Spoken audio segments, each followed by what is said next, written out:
Hey there, how's it going? So I finished a project the other day, and all in all, the results went pretty well, right? The client loved it at the end, and there was time constraints, so I could only spend so much time on it anyway.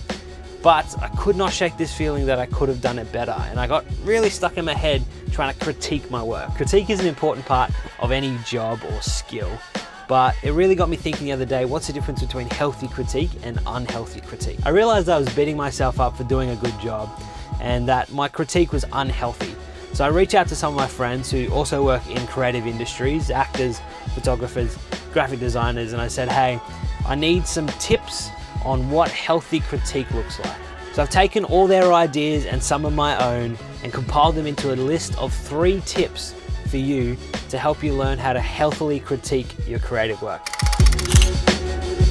Feedback is one of the things that can most influence your work, and in many ways it should, because it should be a gauge as to whether the project is doing what it intended or not. However, while general feedback is helpful as a guide, it's really important to realize that people aren't going to give you their raw, honest opinion in a public forum. And to be honest, that's a really, really good thing.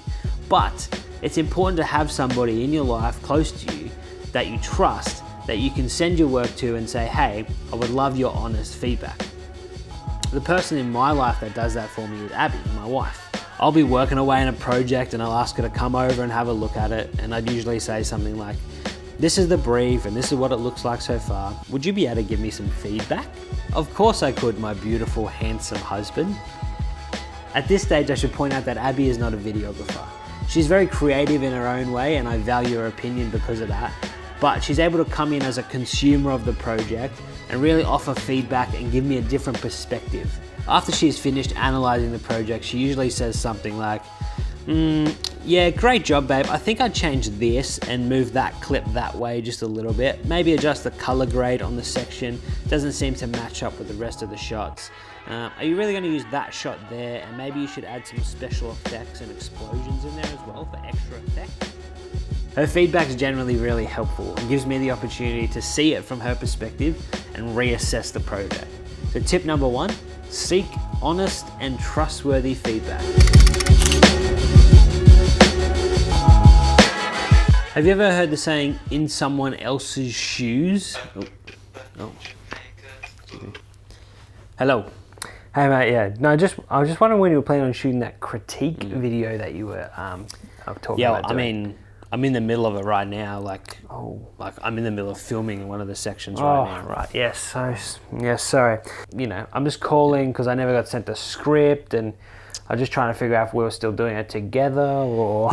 Yeah, look, so I just want to get it done. I forgot to message you about it. But I mean, yeah, you could do this section if you'd like. Oh, this section. Yeah, I mean, that seems to be work. What's this section about? Yeah, no, I never got sent the script. I heard you before about the script. Look, I'm just about to start talking about having fresh eyes on a project and becoming the end client. Yeah, gotcha. Okay, cool. Yeah, I can do this one. Cheers. Bye.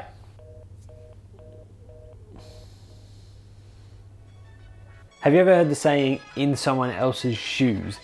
It's important during the process to adopt the intended audience or the client's perspective. Try to put yourself in their position and think about the things that they would say or the things that they would see when they first see a project. The longer you work with a client, the easier it is to understand what they're looking for from your work, and it helps you be able to put yourself in their position easier. But what if you're working on work for yourself? What if you already are the end client, but you still feel like you're stuck on something and could work on it forever? What do you do then? In the cases where you're working on work for yourself, make sure you put yourself in that position. Make sure you give yourself revisions, enough where you can revise them, and then you become hands-off at a specific point. Especially if you're somebody that can continue on a project forever and never finish it, make sure you understand where you are gonna stop putting your hands on it and where it's final, and then that's it, and you can't touch it anymore. I would also recommend, between revising the project, go take a break, get fresh eyes, do something else, go for a walk, wait overnight, whatever that looks like. Don't revise it straight after editing it, because you're looking at the same thing you've been looking at for the whole time you've been working on it. Take a break, get fresh eyes on it, get a new perspective, do something else, and come back to it and watch it as if you've never seen it before. Tip number 2, become the end client. As promised in the title of this video, we've come to the third and final tip. Focus on the process, not on the outcome. Once you've finished and you feel like you've done, getting stuck thinking about what's wrong with the final project is far less important than thinking about what you could have done better during the process to make it better at the end. Once you've identified exactly what you feel like you didn't do the best in the last project, do not go back and redo that project. Move forward. Think about the next thing and take those advancements in your technique and your skill with you.